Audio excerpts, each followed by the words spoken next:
దూరంగా ఉంటే బంధాలు, ఆప్యాయతలు, ప్రేమ ఇవన్నీ పెరుగుతాయంటారు. అవునో నిజమో ఏమో మరి. మా హస్బెండ్ అయితే దూరంగా ఉన్నారనే మాటే గాని, అతి బాధ్యతో లేతే అతి ప్రేమో తెలియదు గానీ, మాకెవరికైనా చిన్న కష్టమొస్తే చాలు బాగా కంగారు పడిపోతారు. అంతలో పిల్లలకి ఏదైనా అయ్యిందంటే ఫస్ట్ ఆఫ్ ఆల్ నాకే తిడతారనమాట.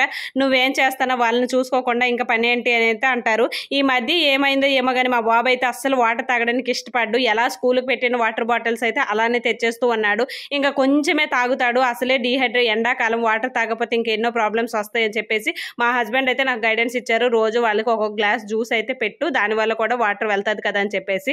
సో ఈ రోజు అయితే గ్రేప్స్ ఉన్నాయి ఇంట్లో. వాళ్ళు గ్రేప్స్ ఎప్పటి నుండో తెచ్చాను, తినడం లేదు, కొంచెం పులుపుగా ఉన్నాయి అని చెప్పేసి. అందుకే గ్రేప్స్లో వాటర్ వేసేసి ఇంకా కొంచెం పంచదార కలిపేసి అయితే ఇలా వాటర్ క్వాంటిటీ ఎక్కువ చేసి దీని నుండి అయినా వాటర్ వాడి బాడీలోకి వెళ్ళాలని చెప్పేసి ఇలా అయితే చేస్తున్నాను. అప్పుడు అయితే డైలీ ఇచ్చేదాన్ని. ఇప్పుడు మధ్యలో కొంచెం బిజీ వల్ల ఇలాంటి జ్యూస్లు అయితే మానేశాను. జ్యూస్ అయితే నిజంగా చాలా టేస్టీగా ఉంది. 2 గ్లాసెస్ అయితే వచ్చాయి. బ్రేక్ఫాస్ట్ తర్వాత అయితే వాళ్ళకి ఇచ్చేస్తా.